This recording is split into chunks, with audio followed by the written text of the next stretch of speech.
This is Simon transparently awakening the heart of humanity as we see beyond the lies and open our eyes to realize this is our time to rise.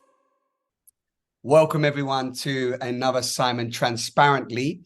We started off this morning with a few little hiccups, but I'm here with my beautiful friend and great inspiration. Almost would like to call him a mentor as well, because I've been inspired by this being immensely over the past years. And as many of you may know, listening, who I'm about to introduce, because I've been getting great feedback from the previous conversations, and I wanted to keep the thread of this dialogue going with this beautiful being. So welcome again to the podcast, Darpan. Thanks, Simon. It's an honor to be here as always, bro. Yeah, it's really beautiful to be with you. We just had a moment where there might have been a potential that we couldn't record today, and we come through because for all of you listening, this is a kind of continuation, but it's always dropping into this present moment with Darpan. And for me, I would say, you know, without any expectations on anyone listening, but you've been an anchor for me, Darpan. And I want those that are following my conversations and listening into this, that we're continuing, because it might seem out there at the moment that everything's somehow gone back to normal. But I know if you've been listening to this thread of conversations with Darpan and I, you will know that we are still in the transition that Darpan has articulated so beautifully many, many times. So Darpan, we have a power hour. I'm going to call this the power hour with Darpan. We have a power hour, and we intend to have another conversation in the coming months. So for those of you tuning in, if you haven't listened to the previous conversations, feel free, because they're timeless wisdom. And if not, you're meeting Darpan for the first time. So how are you, brother? Let's drop in. Feeling good, bro. They're ready to rock, because it was quite an interesting little technical excursion. We were sidelined there for a little while. Just to explain to the listeners, I live deep in the forest in Australia, near Byron Bay. And I'm still the recipient of a fairly ancient ADSL internet connection. And so I'm still battling with these things. One of the liabilities or joys, one might say, of living in the forest, but it does sometimes handicap these connections with my beautiful brother here. But let's go for it. Yeah, I'm here. Yeah, beautiful. Thank you so much. And thank you for showing up. And actually, this is a great example of some of the challenges that happen with communication, and how, as I was watching us and we were trying to go through that, it was very real for me to go, I started to feel some disappointment in my body about like, the joy I have of being with you. I haven't spoken to you for almost a year. You've been on a pretty epic journey, which I've been following a little bit on the socials. So I'd love you just to maybe just kick off today, give a little essence of that, what I would call a kind of vision quest hero's journey the last few months. And then we'll weave from there. Does that feel right for you? Good. Yeah. Well, to begin, I guess last September I went to a symposium at Broughton Estate in Yorkshire, in the UK, which was being hosted by a very dear friend of mine, one of my dear brothers and friends and mentors, also Anton Bilton, and he's been hosting these symposiums where he invites many of the great minds that are shaping our world today, especially within the psychological / entheogenic / physics area. So he had lots of people like neurobiologists, ethnobotanical people, scientists, chemists, physicists, people of that nature who would come together. And you had about 100 people, people like Graham Hancock, Dennis McKenna, Louise Luna, Stephen Pinchbeck, Daniel Pinchbeck, many people. And I was very blessed to be amongst those people. And Rupert Sheldrake, really amazing, wonderful people. And so this was the third of a series that began in 2017. First two were amazing, really incredible. And the whole idea behind this is that we get all these people together, but it's not a public exposition. It's not for the public. It's more like a think tank where, these peers, these people can come together and share ideas that are really at the cutting edge of our kind of like psycho-spiritual evolutionary push at this time, and can come together and share ideas that perhaps they couldn't share in front of a public audience, because in front of a public audience you need to have all of your theories backed up. And so this was more room for speculative material. And each person, many people who attended there did an hour-long presentation, and there'd be Q&A afterwards. And it was a really joyous and wonderful connection, because this is literally the third time we've come together, and it's getting bigger all the time. And this was called the Sentient Other. It was like discussing the idea of what we see in the states of altered states, such as with ayahuasca or DMT. Are those entities, are those visions, are those kind of events that we encounter in that realm a separate bona fide kind of time-space continuum parallel to ours, or is it the product of the brain's modalities creating these things inside of the brain? And, we had half and half split. So it was very, very lively and interesting debate and presentations that followed. So I was there, and I met a man there who Anton had also invited, called Choisi Kuchen Rinpoche. He's a Vajrayana master, a great tulku. He's actually known as the 11th Choisi Kuchen Rinpoche, because he represents the 11th incarnation of that entity incarnating in various bodies. So one could say that his service in terms of his bodhisattva practice and service on the earth has been going for 801 years. In his last lifetime, for example, he built this amazing monastery in Kham in Tibet, and he has monasteries that he heads in South India, two in Bhutan, one in Nepal. So he said to me, I was asking him because I'm very interested in Dzogchen, which is a very instant way of realization. It's a little bit like Advaita, if you know about Advaita, which is a self-inquiry, or like Zen, understanding Zen. It's like aha, it's that moment of aha when you get it, and you realize it's a recognition. It's not a gradual development whereby, if I spend years meditating and doing these practices, then one day I'll get it and I'll become enlightened. No, it's instant.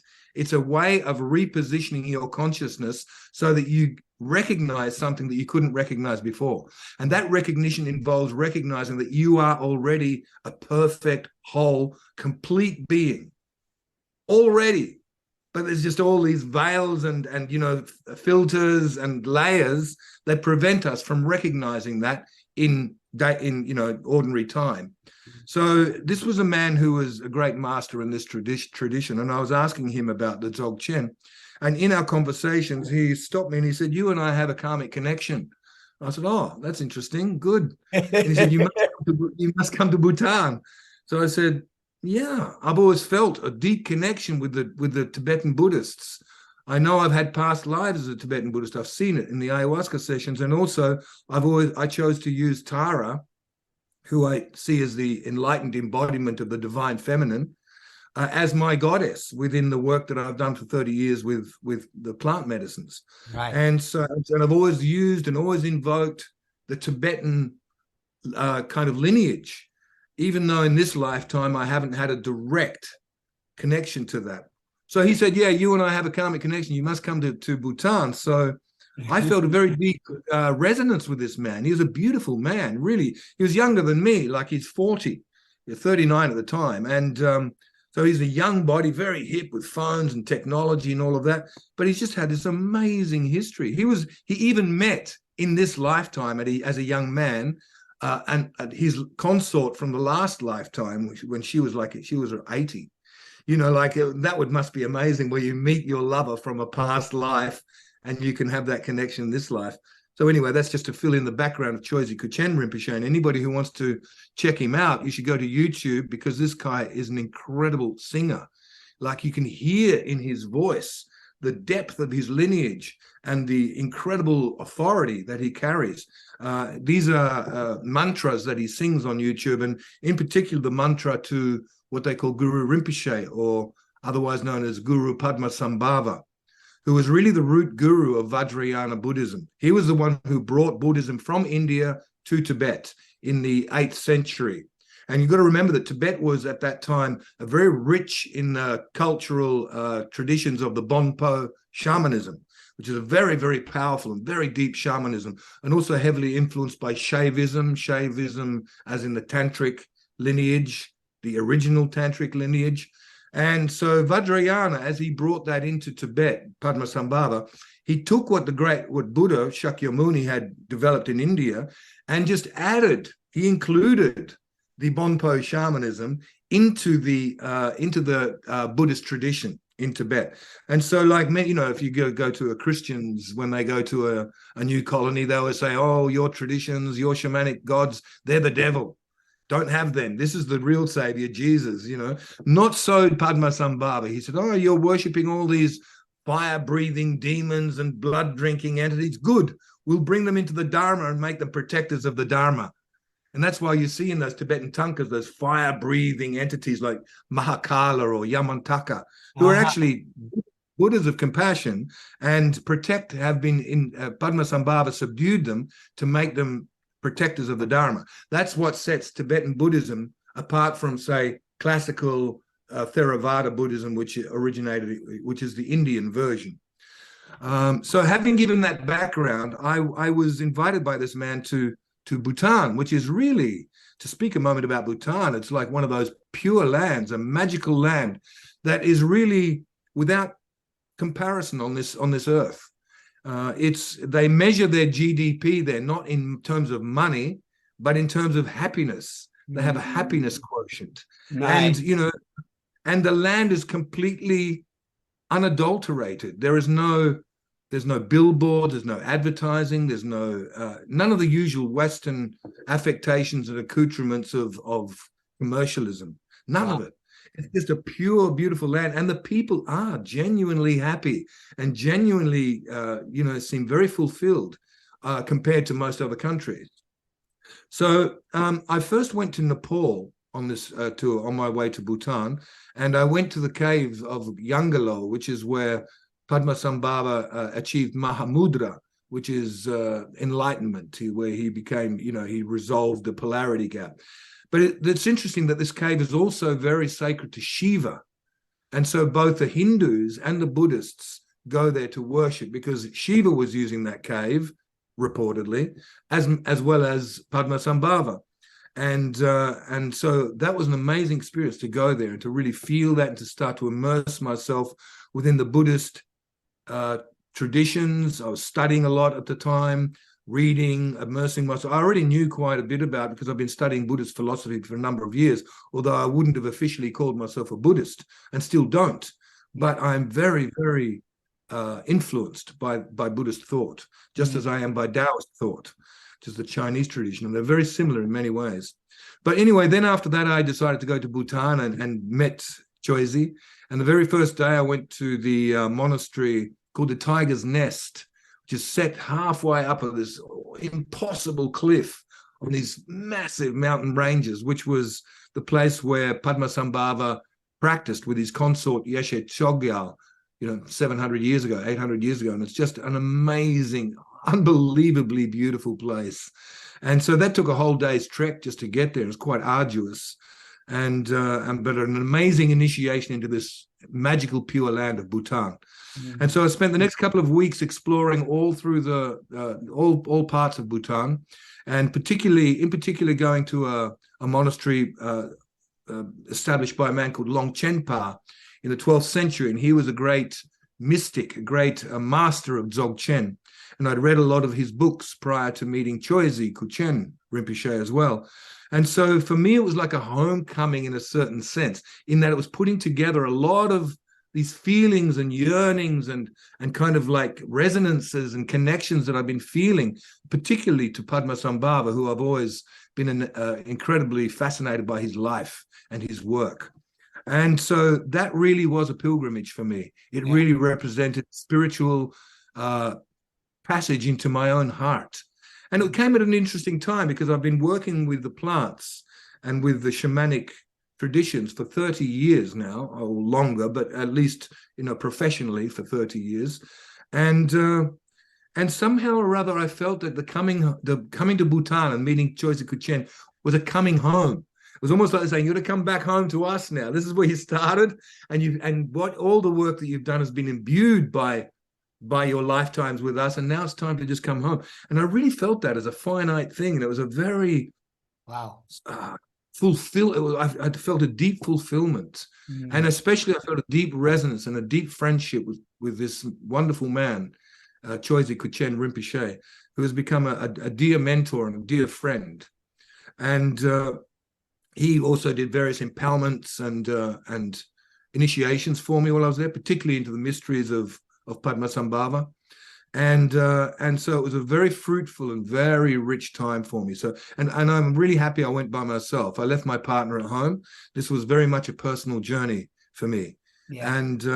And so Nepal, Bhutan, then I went to India for a week. I had to buy some instruments because I was on my way to Egypt, where then my work started. In Egypt, I'd been commissioned to lead, a group of 20 people on a journey starting at Aswan, going up the Nile River to and stopping off at all the temples along the way, and then culminating in the Great Pyramid. And so we had this wonderful boat. It was fantastic to ourselves. And just, if you can just imagine yourself, have you been to Egypt? No. Sailing up the Nile with this incredible biblical topography all around you. And it's like these temples. I mean, I had been to Egypt before, and so I knew what to expect. But honestly, every time you go there, it never prepares you. You're still just completely flabbergasted by the size and the immensity of the structures of these temples, and the incredible precision and the thought and the vision in the creation of such incredible structures. And so with these group of friends who happened to be very dear friends of mine, we were traveling up the Nile, and I was basically there to train them also. It was called the harmonic initiation. And so I was teaching them every day. We were doing sound healings, voice activations, song circles, meditations, and so on and so forth for, a couple of hours of every day.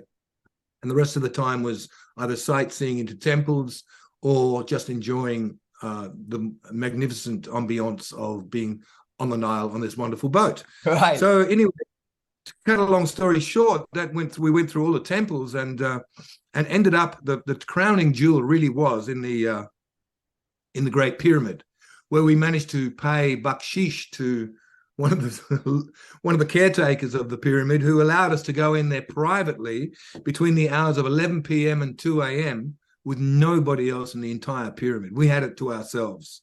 And so it was absolutely amazing.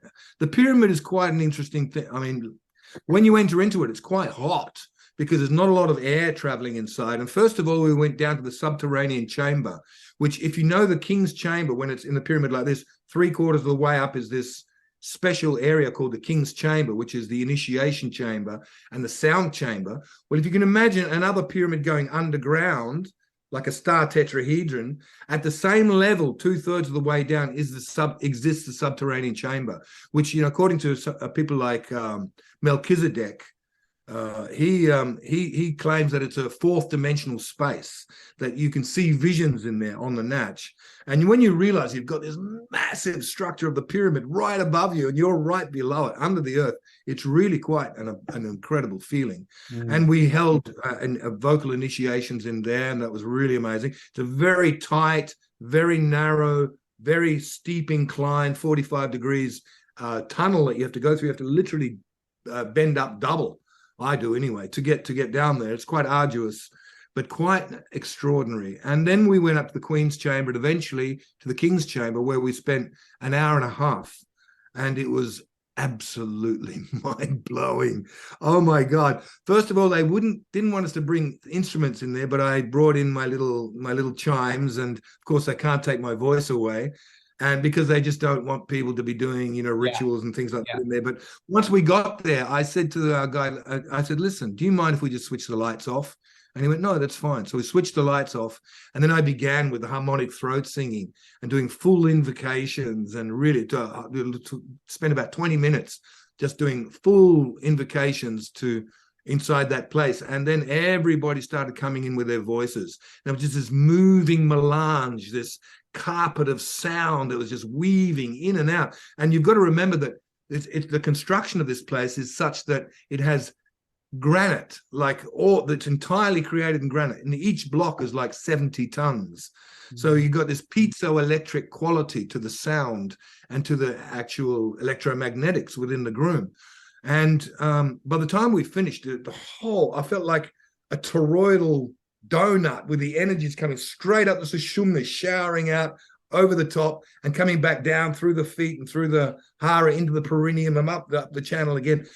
Even when we left the pyramid and I was lying in bed later on in the night, I was just streaming energy. It was so powerful and really something I'll never, ever forget. And nor will any of the others who were there. And so that was an amazing journey in itself. Yeah. And I was very blessed to, you know, have that opportunity to work with people in such a way at the same time as, you know, within the temples and these ancient sacred sites that have, you know, been serving humanity for thousands of years. So that was Egypt. And then I went from there down to South Africa and held a retreat at a place called Planet Zankara. It's an hour and a half north of Cape Town. Stunning. Also, I wasn't prepared for Africa. Goodness, Africa is something. It has a pulse, brother. It's just got this pulse, this African pulse. Just boom, boom. You just feel you're in Africa. And you know, all those things that like lions and giraffes and zebra. And I saw all those creatures in not just in South Africa, but after South Africa, after doing a retreat there, I went to Namibia.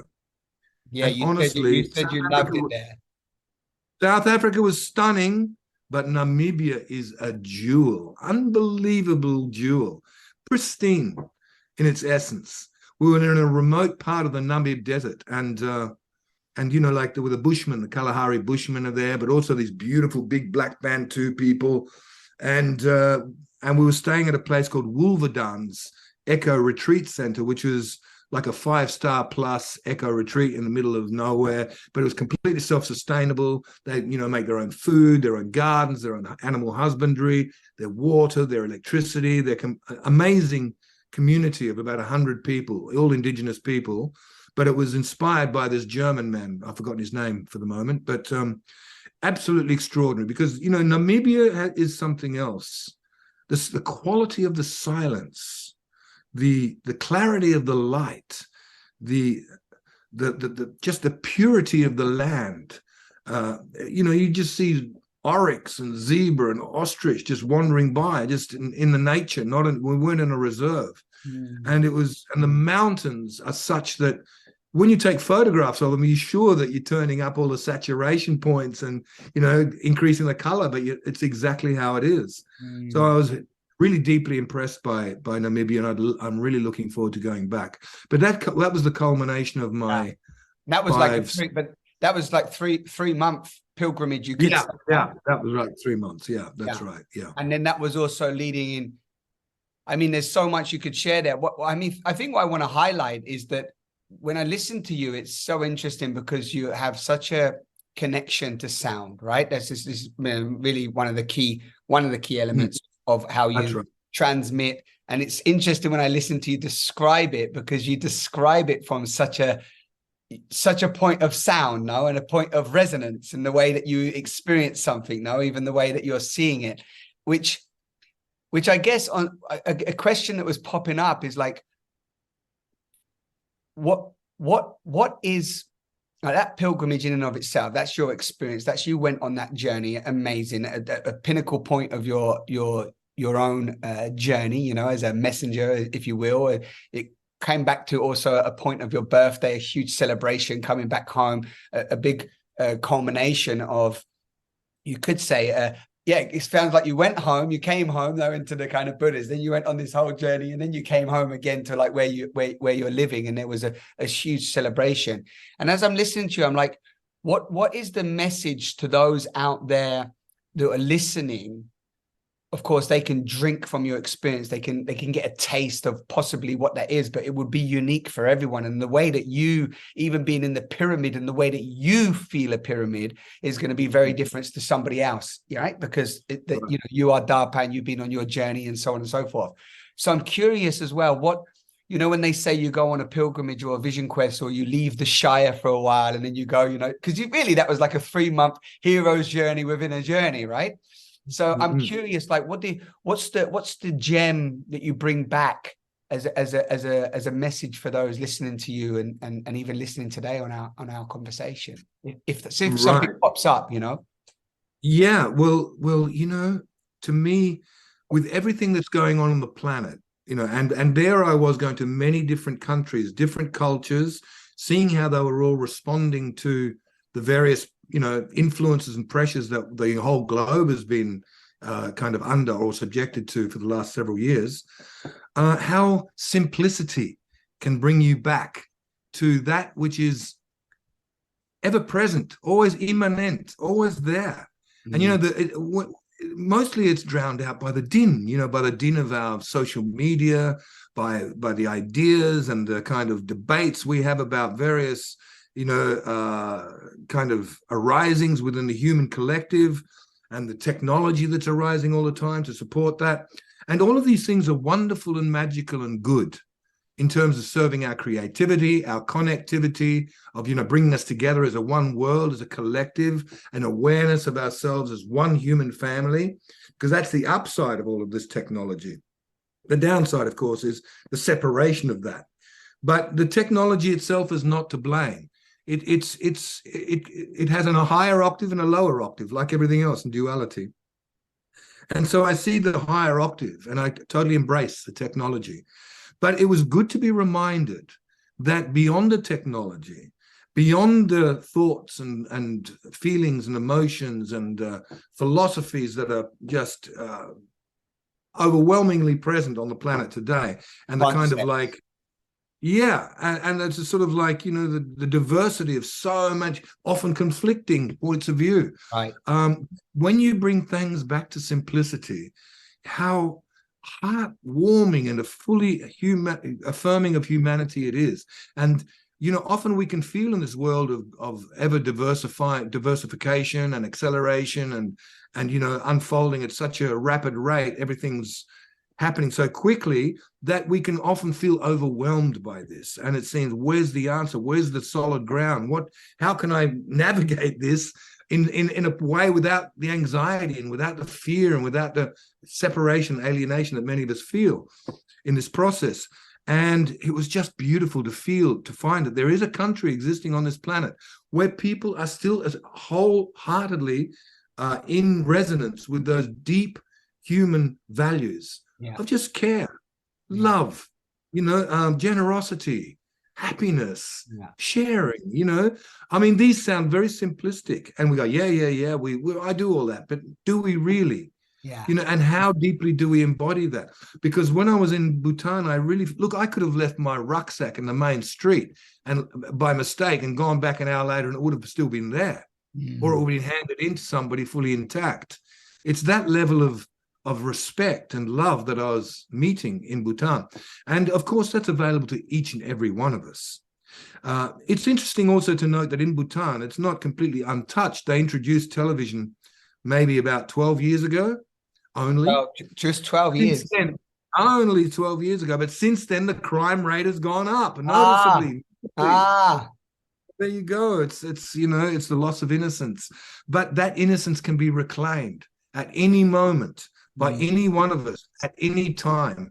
But we forget that because we're so locked into the screen. We're so locked into the narrative. When we're so locked into the unfolding conceptual paradigm that it's hard to see the wood for the trees. And hence, within it, often one's own fulfillment and one's own feeling of well-being is the casualty. Many people are feeling the loss of connection to divine spirit, for example. Right. And what I felt in Bhutan was full connection to spirit. And when there is a healthy connection to spirit, it naturally flows, that it trickles down into all aspects of society, all parts of living. The king and the queen are practicing Buddhists. It's a Buddhist kingdom. And, if you ask the shamans in Peru, and as I've done many times, what is the illness in the West? Why is there so much mental illness in the West? Why is there so much separation? Why is there so much alienation and unhappiness and, abuse and misery? And they would always respond with, people have lost touch with spirit. People have lost touch with their deep self. People have lost touch with the oversoul of this planet, of Gaia. And I absolutely see that as the case. And, you know, it's a sad state of affairs that when we lose touch with spirit, that we then look to the mind for all of the answers. We then look to the mind to kind of navigate or work out or fix or some way intervene to make something right again, when in fact it just complicates matters. We are at an end game politically, psychologically, you know, economically, religiously, monetarily, end game. There's no exit. I think it was Einstein that said, you cannot solve a problem, an endemic problem or issue, with the same mindset that created it. And so what is being called for in the West is a reclaiming of the original vision that we always had as our birthright, as every human being, that we all knew when we lived in indigenous tribes, you know, in the past, in our ancestral times. And I think that that's been lost. And since that's been lost, all kinds of mental afflictions, emotional afflictions, physical afflictions are the result, you know, with, you know, the pharmaceutical companies dealing with everything in their way, and the doctors and white coats and authority figures trying to do the best they can in the West, in the allopathic traditions, but none of them are addressing consciousness or spirit. And this is the elephant in the room that no one is willing to address. Until recently, I read a great book by Paul Levy called The Quantum Field. It's subtitled The Radical Synthesis of Science and Spirituality, where he lays out via the model of quantum mechanics how quantum physics is showing us that spirit is a reality, that everything that happens is a result of what they call superpositioning and is not separate from the observer. The observer it's what quantum physics is saying is that we as a perceiving entity are experiencing ourselves as the universe, and that all things are possible, and that connection, say that again. Say that again. We as a sentient entity or a sentient point of awareness perceive ourselves as we explore the universe from a quantum mechanics point of view. As a point of sentience, we perceive ourselves as the universe, as it is I am it is I. There's no separation. In fact, all materialistic science, which, you know, has always been built upon the foundations of empiricism and objectivity and, you know, being able to observe that's an experiment that you can repeat it and so on and so forth. Yes, I mean, Newton was right. Within a certain paradigm, within the 3D space-time reality we live in, there is gravity, there is cause makes effect and all of that. But beyond that, these laws don't operate at all. And even through that, there are other laws operating. And this is what, you know, people like Niels Bohr and Schrödinger and, you know, all the great quantum theorists and physicists are now putting on the table for us. And it comes at the same time that we're exploring DMT, psychedelics, plant medicines, you know, which are quantum in nature. And in fact, Buddhism, to bring it back there, now Padmasambhava is being saying as he's the first quantum physicist, because he was talking about superpositioning. By that, I mean that if you focus upon something, you can make it real. You know, like scientist that has a pet theory, for example, or a hypothesis, goes forward and finds the evidence to support it until it can be proven. Well, the point of view from materialistic science is the world out there is finite, and that scientist has just demonstrated by using the laws, the mechanical laws of our universe, to demonstrate a certain law. Well, Padmasambhava and the quantum physicists would say, no, the very fact that he was expecting to see those things and expecting to prove that hypothesis is the very reason why the evidence came there in the first place. And that it was there. In other words, we are the cause of everything. We are the ones that extrapolate our reality into a seemingly objective world of 3D space-time. And that we are the source of it. And then, of course, it would follow that we therefore create our reality moment by moment. You know, yeah. So I want to jump in there just to like break that down a little bit. if you will, right? If we Yeah, can. sure. I tell you why. I love what you're just saying here, and you know, some beings listening, and I see a lot this dialogue, like we keep looking at in the world, in the West, right? I'm in the West, right? So we look at in the West and we see all this stuff crumbling. You're calling it like the end game, but we're seeing all this, you know, this distortion reality, you know, like recently I was watching something about in Poland, like this whole LGBT community, they won't allow it into that space, and basically there's many beings not feeling that they're not accepted and not human there. Then we've got the, you know, certain different wars popping up. I'm not just going to name them, but there's many popping up around the world, and we look out and we see the suffering. And I know Ram Dass and many others, you know, look at this. Bruce Lipton talks about this, where, you know, ultimately that outer reality is a expression of what's going on inside of us, right? So it's like, can you bring a deeper sense of acceptance and see the perfection of it, but at the same time look at where the root of that outer experience is coming from, which is coming from inside of each of us, because we are the projectors of the reality, right? There's that. Then what you're bringing, what I'm loving, is this.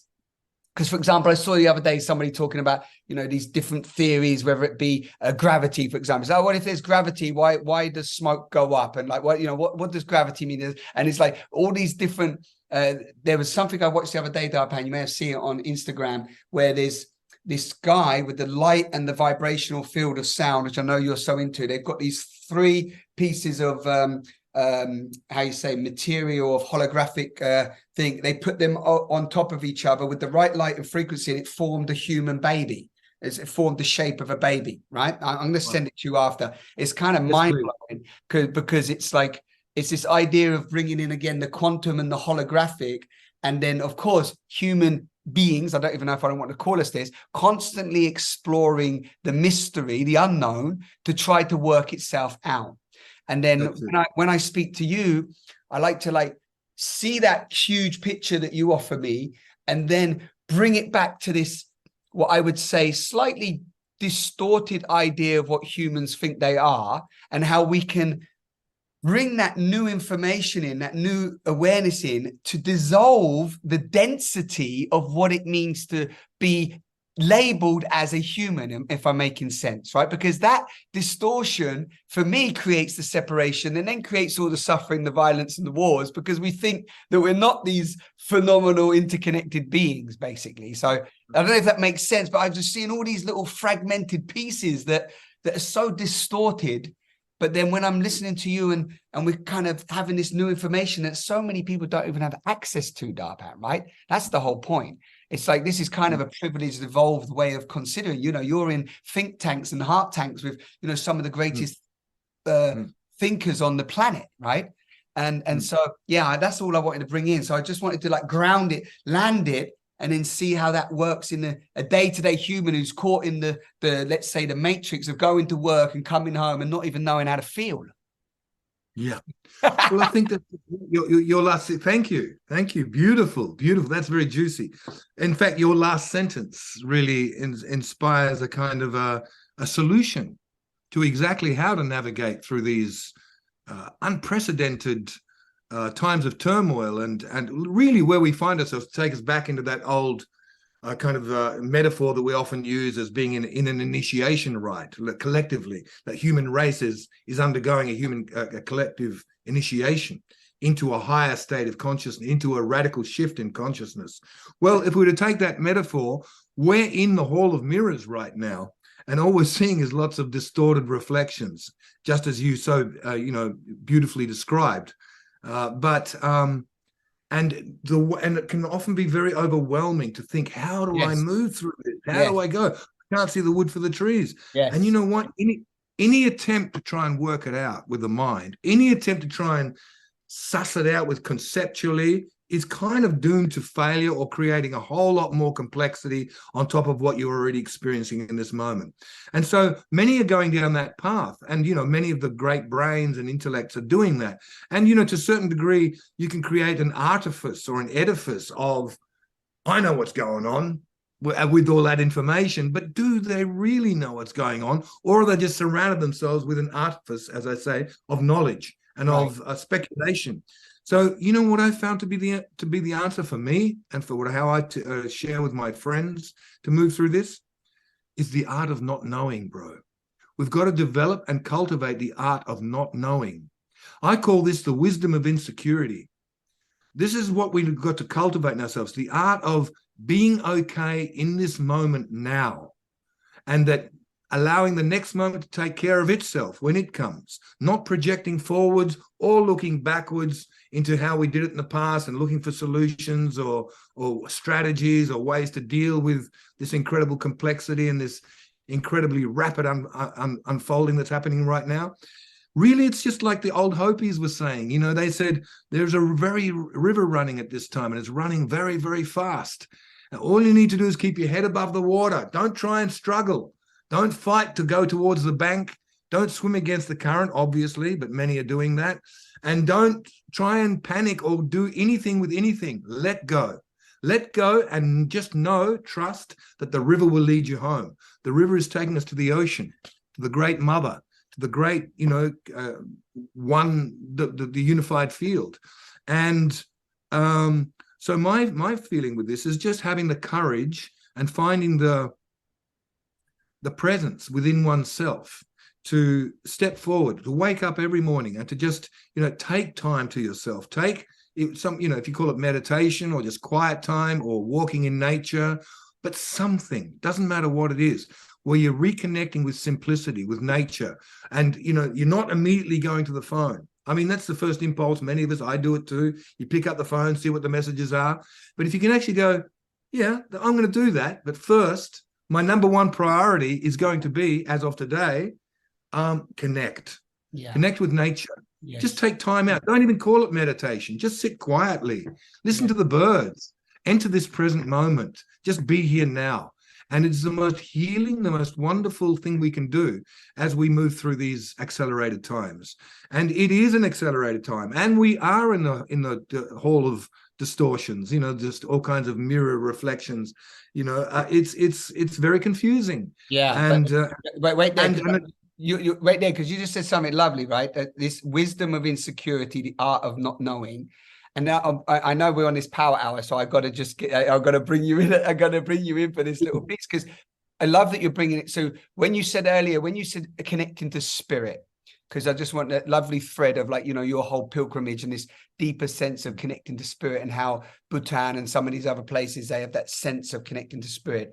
Is that what you would describe as also for somebody listening who, when just call it meditation or not, but taking that space in the morning before we're on the mobile phone, would that be what you describe as also connecting? Yes, I would. But it's more than that. It's more, because it's about realizing that we've always been standing at the precipice.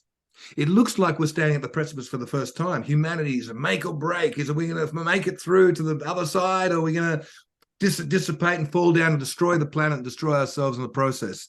And we feel like we're standing at the abyss with all the wars you mentioned, with all the AI that's coming on the scene too, which will put everybody out of a job. And mind you, I'm not against AI. I'm not against AI. That's another conversation. We'll have to talk about that at some point. But yeah, all these things that appear to be cataclysmic to our world. Our old world is changing. We're never going back to it. We're in the transition. We are in the birth canal. And, peristalsis has begun.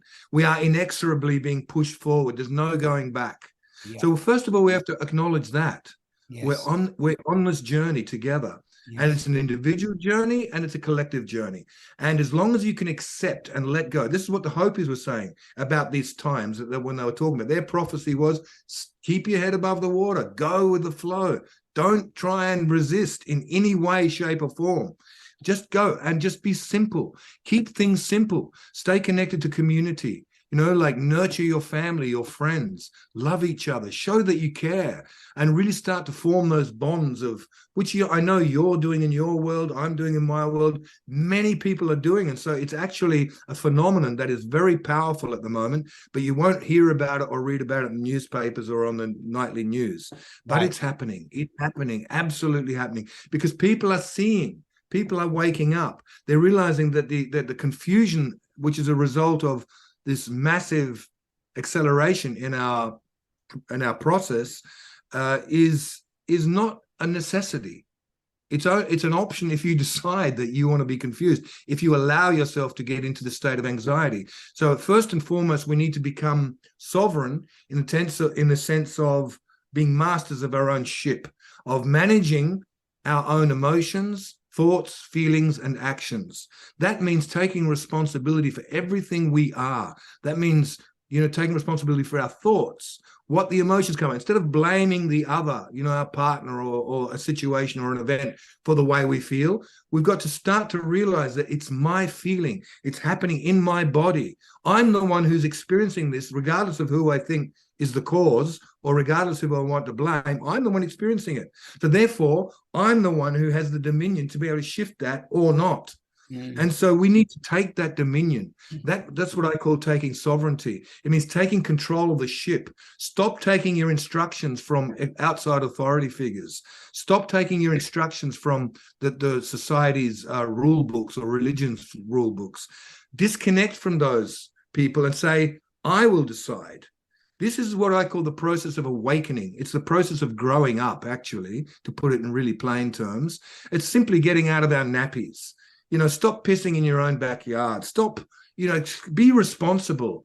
And, people always say they want to be free, but they forget that there's a price with freedom, and that is responsibility. Freedom and responsibility are two wings of the same bird. One without the other, you can't fly. And so people are often want the freedom, but they're not willing to take the responsibility. And the responsibility is just realizing that this moment is actually all there is. That's all there ever was. That's all there ever will be. Even when we talk about the future or the past, we do it from the context of the now. We're talking about the past from the now. So it's happening in the now. So, and the now has always been right on the precipice. It's always been at the abyss. So, yes, it seems like we're being thrown there. As I said, peristalsis has begun. We're being inexorably forced along the birth canal, but we can just let go and enjoy that process. If not enjoy, at least accept that process. But all we can resist and go in kicking and screaming and with all the confusion and anxiety and alienation that is concomitant with that process. So all I'm saying is the wisdom of insecurity is like a willingness to let go of your thoughts, your ideas, your knowledge, what you think is going on a macro level. Of course, we need that knowledge and conceptual framework and the usual race hypnosis in order to relate to each other and do projects and things. But I'm talking about deep spirit. I'm talking about how our relationship with ourselves. Yeah. And that's how we gain sovereignty, is by establishing that I am finite. My brain is finite. It doesn't understand the concept of infinity. It's not hardwired to. We're born and we die, and time appears to pass in between. But in fact, there's no time. It's a thought, another concept. Right. We've agreed upon a watch and a clock, and that's the only thing that does time. And nature, show me time. Where does time exist? Yeah. It just doesn't. There are cycles. We didn't make it up even in trees. Cut a tree in half and say that must be the lifespan of a tree, right? We decide all of that. We project that onto the world. Yeah. We project time onto the world. And we even call them time rings in a tree, when a tree is just a tree. Treeing. It's not even a tree, it's a verb. It's treeing. A river is not a river, it's rivering. And we're not human, we are being human. And that's what we've got to remember. We're verbs, we're not nouns. And so the wisdom of insecurity to me involves embracing deeply that mystery that we are, the mystery that existence is, and embracing it without needing to know why it is as it is. In other words, we don't need to work it out and pull it apart and work it out like Newton tried to do. We can simply bow down to the mystery and allow my finite mind, my temporal body, which will be here for a short time. I always call it live on planet Earth for a limited time only. Yes, I'm here. Limited time, come and check it out. But anyway, so we realize that we're temporal. We are here just in a blink of an eye, really. And so this is just a vehicle. If we can arrange and align our vehicle to resonate with what I call spirit, you can call it what you like, God, the goddess, the great unknown, the incomprehensible unknown, the unified field, whatever you want to call it. I just call it spirit. To allow spirit to take control, to allow spirit to determine what will happen. That means I trust spirit.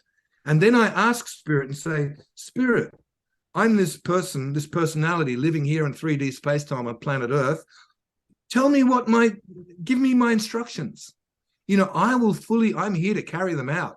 And I'll carry them out to the best of my ability, because I've got lots of talents, I've got information, I've got the joy and the enthusiasm and the willingness to do whatever, you decide. Because I can't decide the big picture, because my mind is not hardwired to comprehend it. So please download me and let me be your hands, your feet, your mind on this earth. And then suddenly you have a great cosmic coordinator.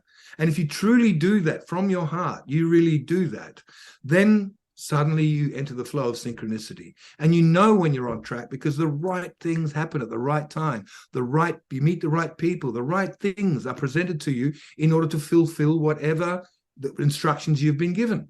So so you wouldn't say that, like, some would say that you're giving the power over to something else that you don't even know about or whatever, but you're saying you're connecting to a greater power.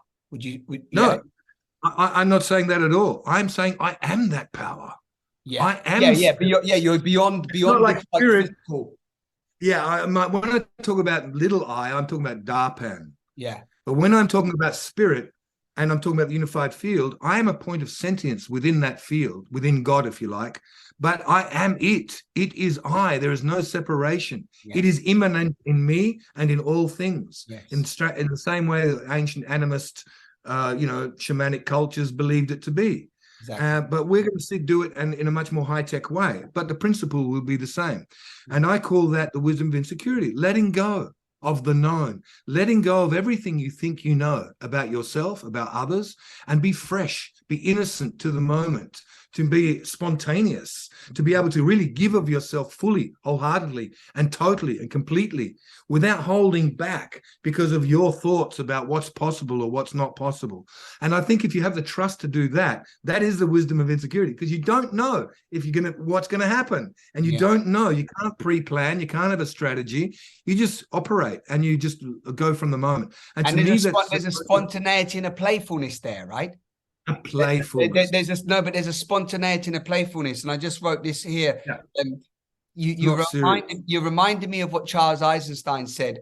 Tell me if this is aligned. But he said, when you give up to that greater spirit, if you will, that we're using today, which I resonate with that word as well. It's like he says, put me to good use. Yes, that was his saying, and you're saying the same thing. It's like here exactly I am, I'm pulling myself out of these distortions. I'm here. I'm in the and I'm here as a conduit of service, if you will. Well, that's it. Service is the ultimate, like nirvana. Really, it's like all that distortions and confusion you just mentioned are a result of trying to work it out with the mind. Right. Result of trying to figure it out. It's tiring. Oh my God, it's like such a burden that you carry in. Things become serious and struggle, and everything becomes a struggle, and you find yourself really deteriorating, and you find yourself doing that. Immediately notice, I'm in the mind. I'm not there, and realign and go, not me, but divine, not my will, but divine will be done. And I'm not separate from divine, so divine is my will. And so, it's a repositioning of consciousness. That's what it is. So the mind becomes a servant of spirit. Yeah, brother, I want you to stay there with me, because I've had messages recently of people that are constantly saying they're in burnout and constantly like self-harming and really falling into the depression. Sorry to cutting on you there, because I know we have a couple, but can you speak to that a bit? Because that is what I feel that's what I feel they're falling into, right? The deep dents of the what did we call it before? But I call it the pain body, or the shadow, the density. But could you speak to that about people that are like, because so many people, when they're not aligned to that divine spark, they're so confused. They say to me, but what's my purpose? Why am I here? Nothing feels right. Can you juice that up for a bit? Absolutely, because you're right on the money there. Absolutely on the mark. Because I also know people who are self-harming, who are very, very confused, who are coming to me for help. And for me, it's just a process of repositioning their consciousness, getting them to come back into resonance with a larger perspective. Because what happens when you go down that rabbit hole of your own mind and you try and work things out and try and use your own fear base and your own pain base as a way to navigate through the mind, is it gets narrower and narrower and narrower, and things come in and in and in. And after a while, you not only can you not see the wood for the trees, but you feel like you're entrenched in a closed, narrow alleyway, and there's no exit. That's what it feels like. And that's where the self-harming and the suicides and things like this, suicidal tendencies come, because you think there's no exit. And it does feel very real. I feel for those people who are there. I can totally have compassion, because I've been down those roads on journeys of mine, and I understand what that means. But the good news is that it's just a mental construct. There is an exit. There always has been. There always will be. It's just that in that consciousness, it appears that there's none. Look, it's the same road that the French existentialists went down. Many of them, following their logic of their mind, said, well, who am I, this insignificant speck, measured against the vast indifference of the universe? Why even bother to get out of bed? What difference do I make? Right. And so many of them took a gun and went, that was their creative act, their response to that seemingly impossible solution problem. But really, the existentialists were just knocking at the door, if they just opened it, of meditation, of realizing spirit, that I am not separate, that I am one with the one and all. The one and all I am, and I am it, and it is I. And I don't mean that as a cute kind of intellectual concept. I mean that one needs to have a direct experience of that. And the best way to get direct experiences of that are acts of innocence. When you're painting a picture and you suddenly light and time disappears, or you're walking in nature and the birds and everything are just perfect, and again time disappears. You notice with all these things, when you reconnect with nature, time disappears. I mean, it might get darker but you know what I mean? The passage of time, feeling, you enter into the eternal now. That's all it's ever been. It's been one long, vast, our historical process, a vast extrapolation of the eternal now. I see it like a rose, like just unfolding every second as a new rose, as a new, constantly folding and unfolding. And so like it's always now. And in our thoughts, because we die and we are born, time appears to pass, and yesterday's yesterday and tomorrow's tomorrow, we operate in that level and get taken by that illusion. Even Einstein called it an illusion. He said, time is an illusion, albeit a persistent one. And it is indeed a persistent one. Time and space are illusions, both of them. And so when you connect in this moment, and you connect to the joy, and you open up, and you trust fully, and you let go of your ideas of how to do anything in this life other than respond fully in this moment, the flow of synchronicity opens up. Suddenly things happen in a good way. Suddenly confusion and anxiety disappear, because you'll be connecting. You'll be opening. You'll be connecting with people, or with the tree, or with nature, or the moon, or the stars, whatever it happens to be. But you'll be connecting, and you will feel yourself connected to the web of life, which is immanent in all things. And what you do to one part of the web, as the Chief Seattle once said, is felt in the other part of the web. Inexorably, it happens. And once you realize that you are part of a unified field of consciousness, then you could no sooner harm any part of that web or that unified field than you would harm yourself, because it is yourself.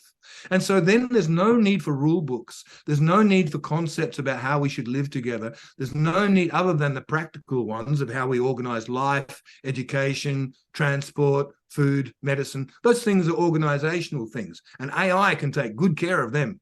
So that's a good way to do AI. And then humans will be liberated to their true cause, which is self-actualization, which is to realize oneself. Braham Amsi, I am that, I am it. That's what the great enlightened ones would say, Braham Amsi, because I am it. It is I. There's no separation. And of course, until one has this really deep grokking. It is just an intellectual idea. But I would challenge anyone. In fact, I would invite anyone to at least start experimenting with innocence, with just letting go.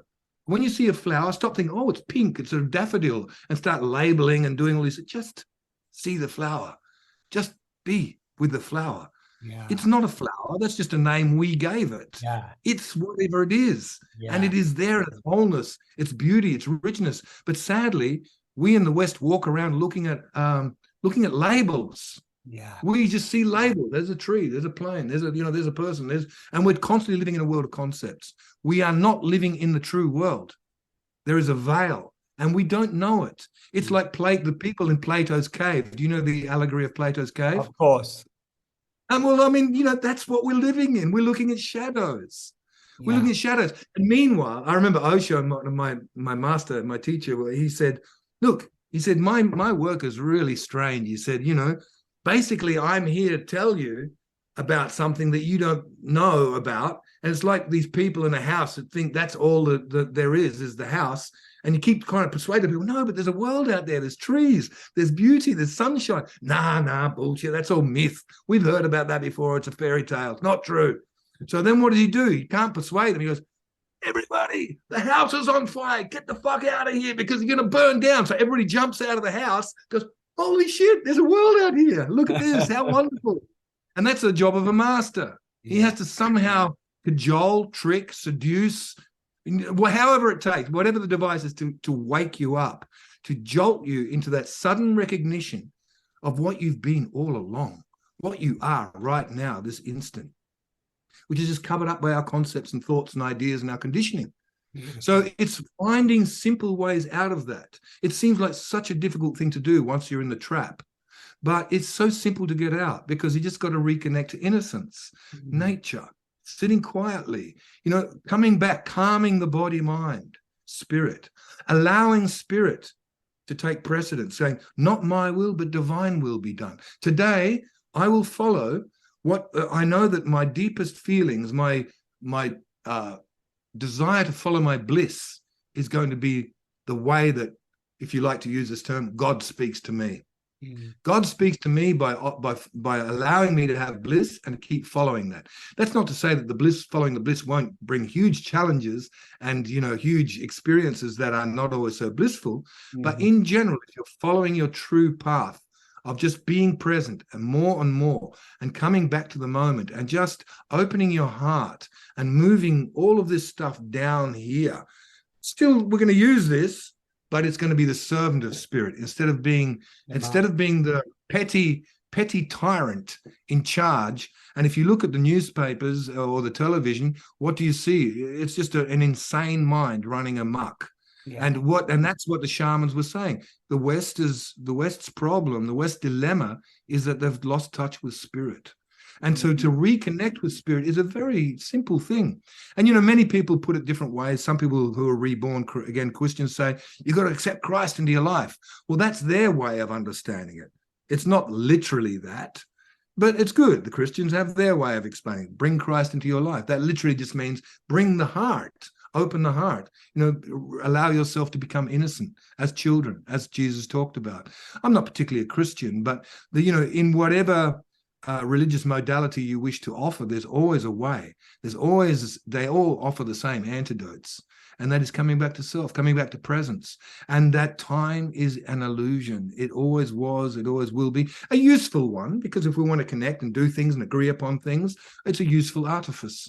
Yeah, we only have a bloody hour today because I've got to go. and like ultimately this is an infinite conversation. It's like beautiful and enriching. But the concept of time has to play with us. And then I'm like, oh, we don't have so much time today. We play the game. Right, we play the game. We do. We play the game, and so we should. But remembering, what's really happening, what's really in charge. Yeah. And that, when I say spirit, I don't mean it's separate from me. Oh, there's somebody else. I'm giving my power away to somebody else. Not at all. No. I am that. Yeah. I'm just changing my identity. I'm shifting my identity, saying I'm Darpan, this body mind. I'm saying I am the fifth dimensional unified field. That's what I am. Yeah. When Jesus once said, I am the way, the light, and the truth. He wasn't big noting himself. He wasn't just ego and going, I'm the light. The way. He was identifying himself with the fifth dimensional energy, with the unified field, with God, if you like, in Father in heaven, with spirit, however you want to call it. That's what he was doing. He's identifying himself as something much larger than this little body mind. Yeah. And that this little body mind is a vehicle.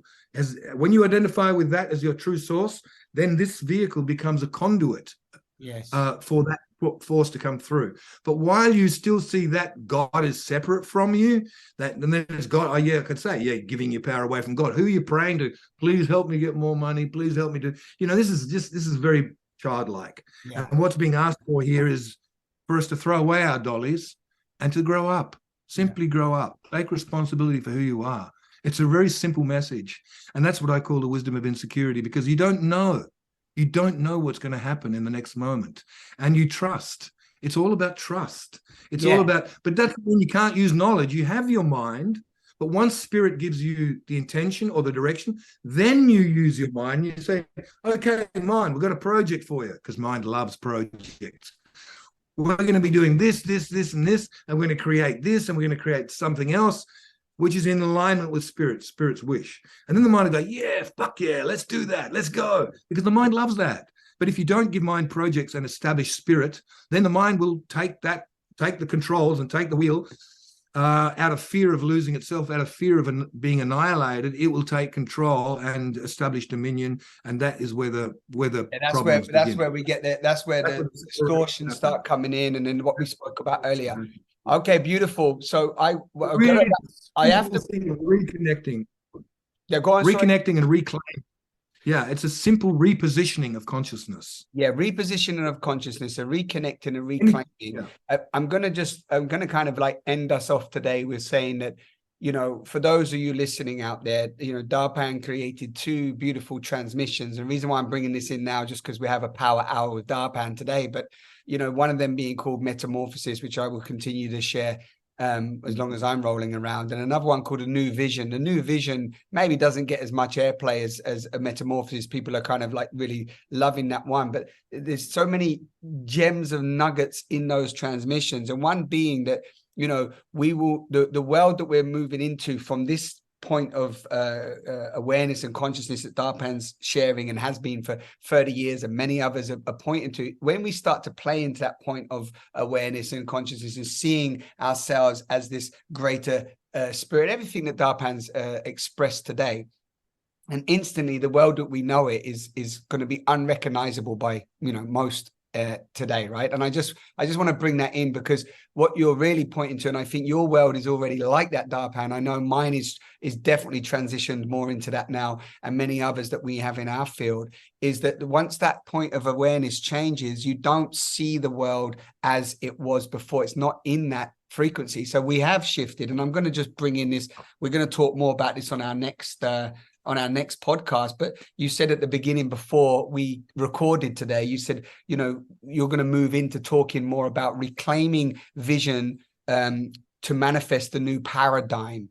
And I think, Darpan, literally you have like a minute just to wrap us up on that, on what that, it was just that piece that I spoke to now, that we're moving into all of this stuff. You said on one of our podcasts before, which I love now, and I took, was forget another day in paradise, but it's another day in paradox. So a lot of what Darpan's pointing to, as he said, Osho and many others done, we're through using the mind and words to dissect the constructs that we have been, so we can fall into this place of synchronicity and flow and love and connection. So just to finish us off, Darpan, thank you for the power hour. Thank you so much for the opportunity, Simon. And yes, that's beautiful. Actually, you just wrapped it up yourself. And just in essence, what you're saying there is that once you change perception, once you change the way you perceive the world has no option but to present itself in the way that you're perceiving it. So we have the power. Let's bring it back to that quantum field, so that rather than waiting for the world to change, and rather than creating our best version of ourselves, firstly, just accept yourself deeply with love, warts and all, inconsistencies, whatever it is, love yourself, no matter what. And from that place, start to reposition consciousness from this little self encapsulated, skin encapsulated ego entity, which is a very limited form on this 3D space-time and can't really make huge changes, but just open up to spirit, open up to carrying being a conduit, a willing conduit to anchor these higher dimensional frequencies in this 3D space-time reality, to be a willing vessel for these fifth dimensional energies of love, unconditional love, purity, connectedness, whole, being complete. And it's our natural birthright. It doesn't mean you have to be perfect. It just means you have to come from that place, allow that frequency to act through you, and then take it from there. And once you change your perception, the world has no option but to change in front of you. And I know that it's changed for you and it's changed for me, but it looks differently to other people. But it's the same thing out there, but they're perceiving it differently. And so it's well within our power. This is an empowering act. As far from being disempowered when you're in the skin encapsulated ego at the behest of external forces over which you have no control, rather than that, you put the power where it's always been, here, right here in the heart, and embody that and hold that in just your own simple, beautiful ways. It doesn't have to be in earth-shakingly ways that affects the whole planet. This is a way of change that's moving in grassroots from person to person, and people get it. They catch a fire. They feel the enthusiasm. One spark can start many sparks can start a bushfire. And this is how it's happening. And this is what we're not hearing on the news. And this is exactly what's happening all over the planet today. Yes, the percentages are still small, but it's opening, and critical mass is just around the corner. And then it'll go off. Thank you for the opportunity, brother. I'm so always so enjoy our conversations, and I hope that the listeners do as well. Yeah, they really do, and I do. And I know everyone can see, I don't know if you saw me from the beginning to now, but you would see my face is softened.